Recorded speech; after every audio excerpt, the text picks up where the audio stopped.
Serbia and in this region in Europe, it took a while to start adopting technology. So we may be 3 or 4 years behind, say, the UK in terms of now we're doing storage consolidation, whereas maybe in the UK they're starting to do virtualization faster, right?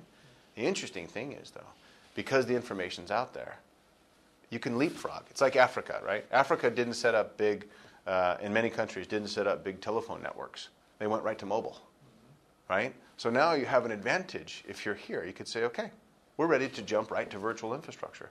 We don't need to set up a data center here that's an old-style data center. We want to set up something that's virtual. So they can leapfrog because they know the technology is there. I think every enterprise is thinking, okay, I have information.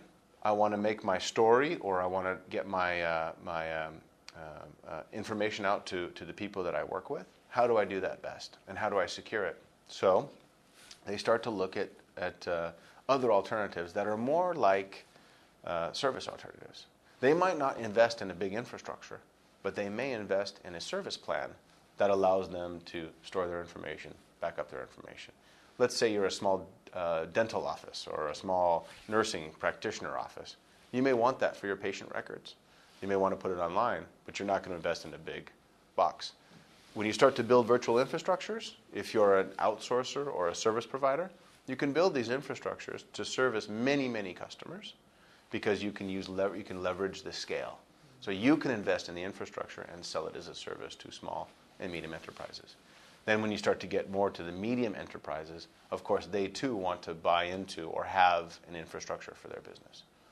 But maybe we can come to it later, but some discussion upon how applications, the mastery or the rule that applications control everything, it's starting to go away, I think.